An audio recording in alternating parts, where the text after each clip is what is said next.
everyone, welcome to my channel. Welcome to today's video. Today's video is a video that's a long time coming, at least it feels like for me. I've been working on research for this video for 3 weeks now, and I am talking about all of my Dior foundations. I have 8 foundations from Dior. I love foundation, I love Dior, and today I'm going to sit down, rank all these foundations, talk about why I like them, why I ranked them where I did, and just some notes on who this foundation would be best for. We all don't have the same skin type. I do have normal leaning dry skin. So if you don't, maybe you'll like some of these foundations that I don't necessarily love. So that's gonna be today's video. Make sure you give this video a thumbs up if you love foundation videos. Subscribe if you haven't yet. I do a lot of foundation talking on my channel here. Foundation's my favorite category of makeup. I also do a lot of just shopping my stash videos, reviewing new products, a little bit of everything. Now that I've gotten all that out of the way, let's just get started talking about all these foundations and ranking them. As I mentioned, I have been just trying to get my thoughts on all of these foundations for the past 3 weeks or so. I have 8 total, and I have my notes here. I did a lot to just make sure that my thoughts were solid on these foundations. Now, I do have some first impressions on a few of these foundations. I will link those above. I am wearing my #1 favorite Dior foundation on my face today. Everything that I'm wearing is listed down in the description box below, but just when talking about my ranking, I want to just give a little bit of preface because we all have different preferences when it comes to foundation. I like a light to medium full coverage foundation, and I like a natural finish. Now, whether that's natural leaning matte, natural leaning glowy, I'm a little bit impartial to that, but I don't necessarily love full coverage. I'm really interested always in just the wear down of a foundation. I want something to be long wearing, but I want it to wear down naturally. So those are kind of just the things I look for and things that you should take into consideration when I'm talking about all of these foundations. I will be inserting swatches of all these foundations just up against each other so you can see the shade. 90% of these are the shade 2N, so if that's your shade, it's a pretty good shade match for me. That's, again, the shade I'm wearing now, so I usually stick with that shade, but I will be inserting in that swatch photo at the end. So if you're looking for swatches, I do have chapters listed down below, but it will be at the end of the video. Let's just start with number 8, and that is gonna go to the Dior Forever Skin Glow. So this one is, I think, the only one I don't have in 2N. I have the shade 1.5N, which I can get away with. There's not much difference. You'll see in the swatch photo.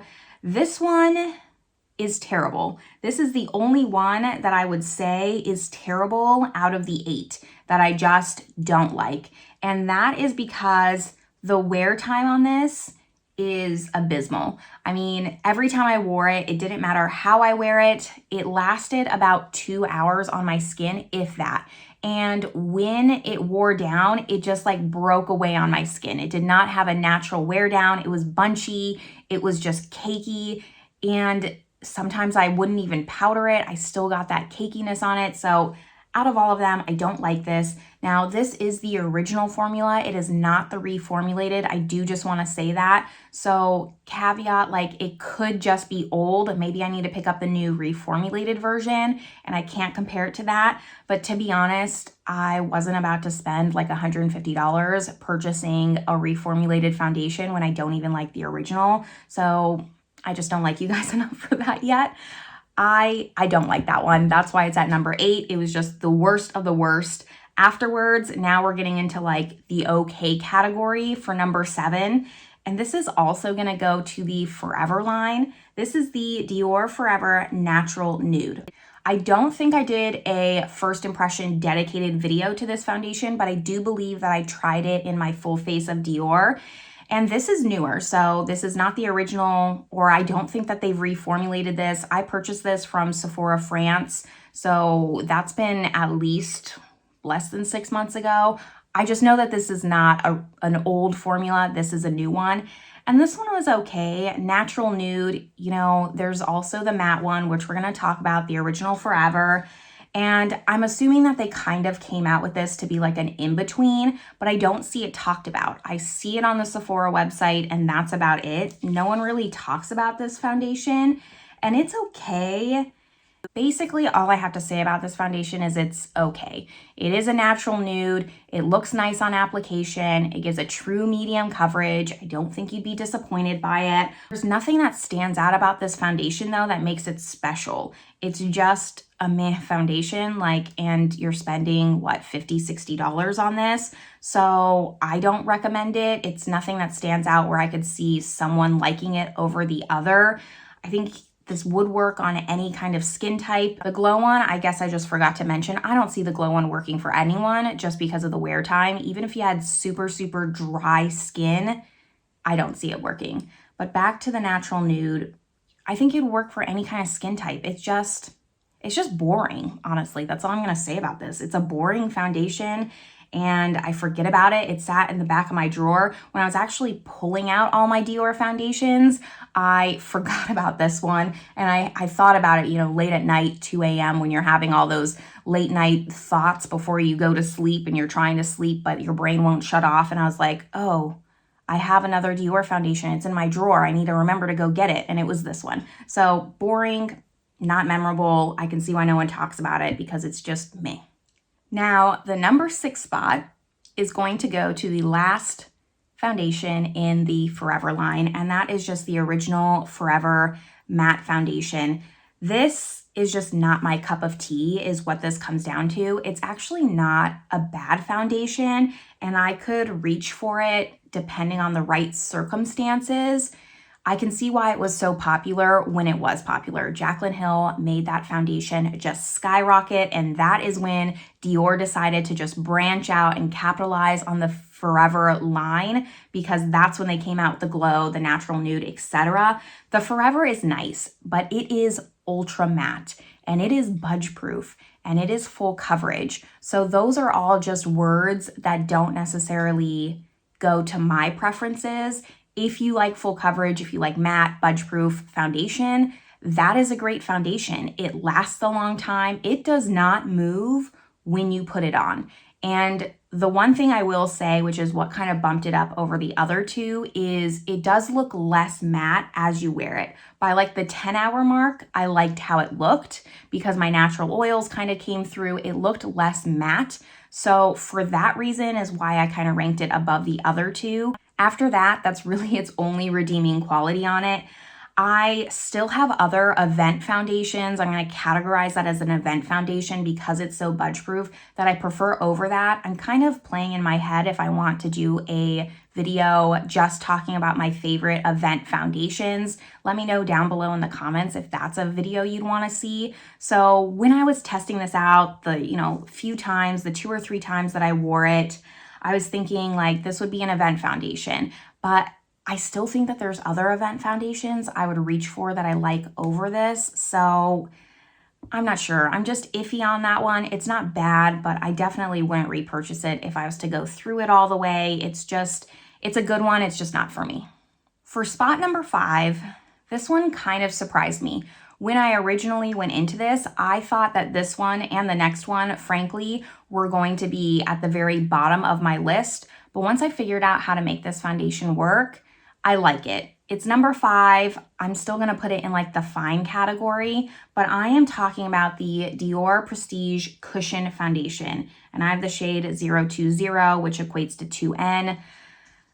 Cons of this foundation. 1, the shade range. I think it comes in 5 or 6 shades. It's a terrible shade range, let's just be honest. 2nd, the price. I think I'll put the price up on the screen here because I'll just fact check myself, but I want to say this is in the high 70s for a cushion foundation. Now, I don't mind spending money on a cushion foundation. The only thing that makes this terrible is it doesn't come with a refill. This is the only cushion foundation that doesn't come with a refill cushion.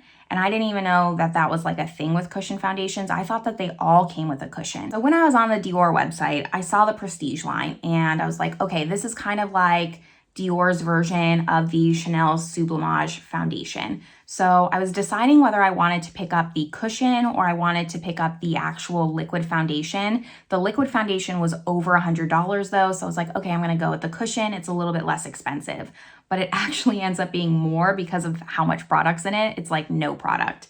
Now, I did do a first impression review on this video. It was one of my very first videos on my channel, and I did not give it a good review. I gave it a pretty terrible first impression, but now that I've just tried this more, it's decent. I wouldn't recommend it based on the cons of it just being expensive, no product, terrible shade range, etc. But I can at least now make this work for me where I don't feel like I'm wasting my money.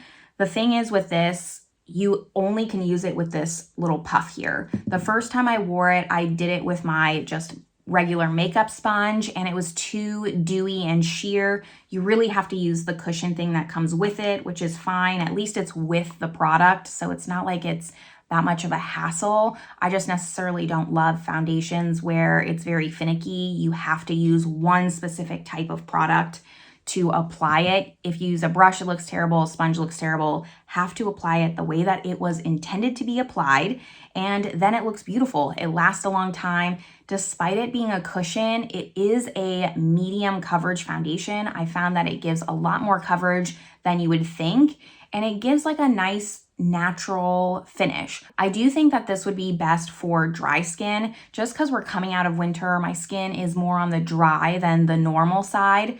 So it looks nice with my dry skin. I think if you have normal skin, normal leaning oily or oily skin, it's going to be way too glowy for your preferences because your natural oils start to come through and it will break apart this foundation. You do need to also set it. So as long as you set it, as long as you kind of have more of a dry skin type, I think you'll really enjoy this foundation.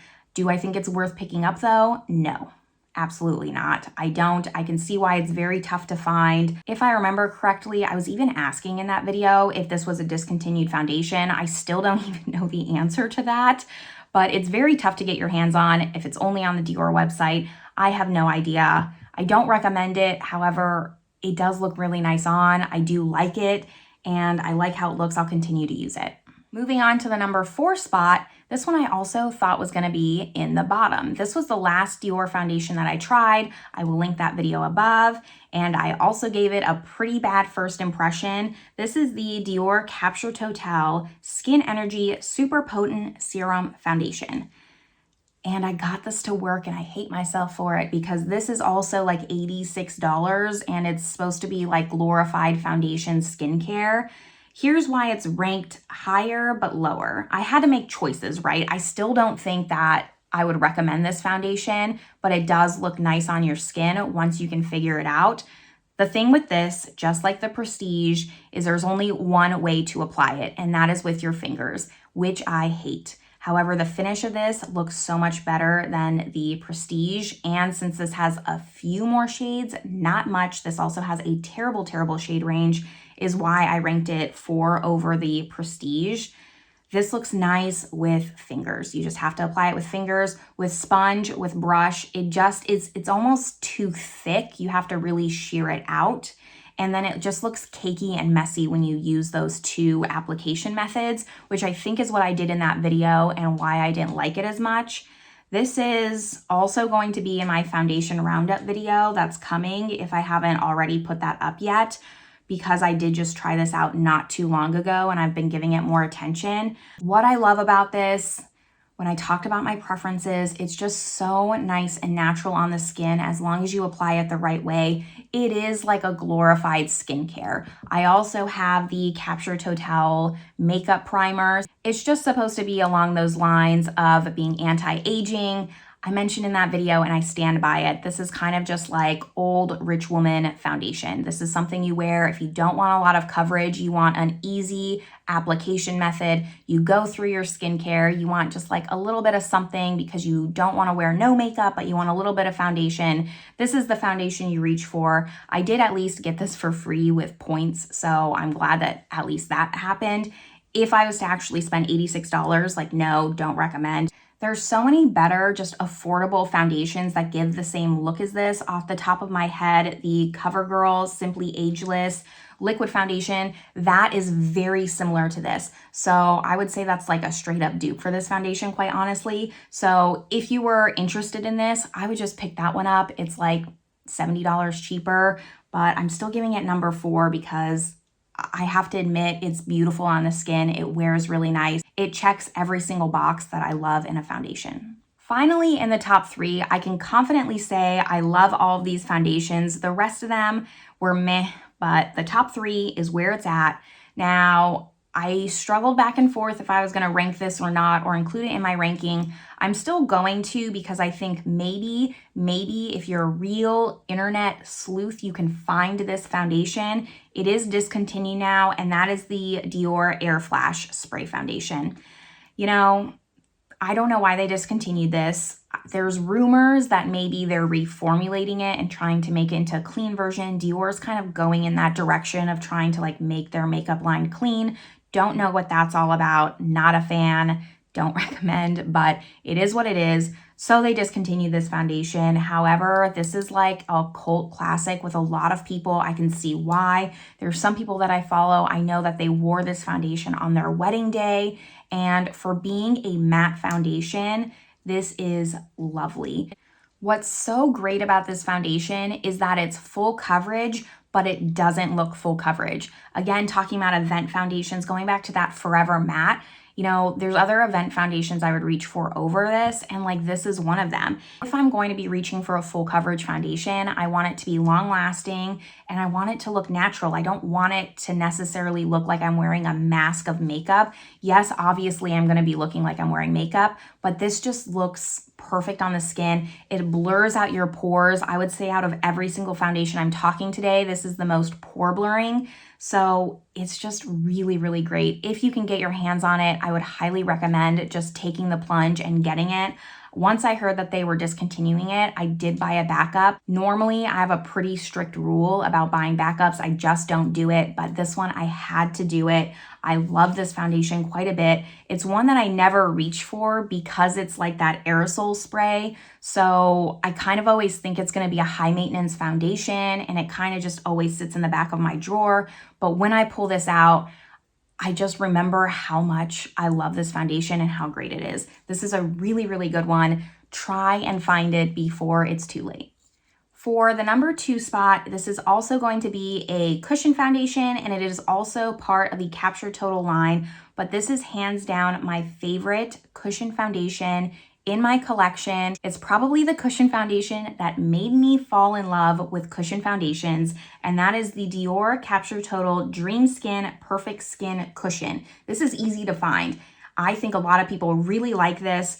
I wear this all the time. This is what I want a glowy foundation to look like. A lot of glowy foundations now, I feel like we've just like veered off the path of glowy foundations. When glowy foundations were kind of really starting to pick up, it was because matte foundations were so popular. So people went to the other end of the spectrum. They started doing glowy, and then glowy turned into sweaty along the way. So I think that's why we're starting to like slowly veer back into matte foundations recently, because the glow has just far, far exceeded the glow. And now it's just like you look like you've been in a pool all day.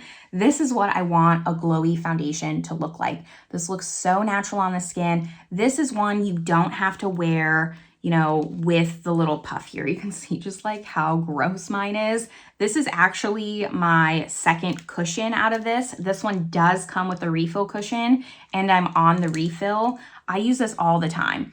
When I lived in the Philippines, if you're new here, I lived in the Philippines for 2 years. I lived in Cyprus for 2 years, and I brought this foundation. I only brought 3 or 4 foundations to both of those places, and I brought this one to both because I wear this all the time. I'm actually surprised I haven't completely finished it, but I like flip it over every time I take my tweezers, flip the cushion over. I'm gonna get every single last drop out of this cushion foundation because it's just the perfect everyday foundation while having that slight glow.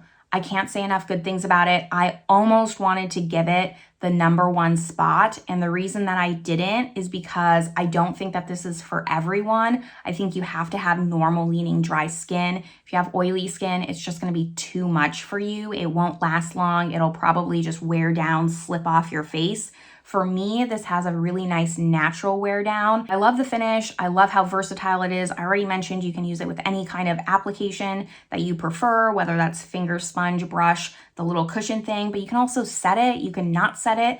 This is a foundation I just don't have to think about. I can wear it with any kind of primer, and that's what I want in a foundation. I want a foundation where I can pair it with any kind of product and know that it's gonna look good. So that's why this is a #2, because I love it so much. I really would almost put this in #1 if we were talking about personally my favorites, but let's go over the #1 spot. And I put this in #1 because even though this is super versatile, I think that this will suit more people.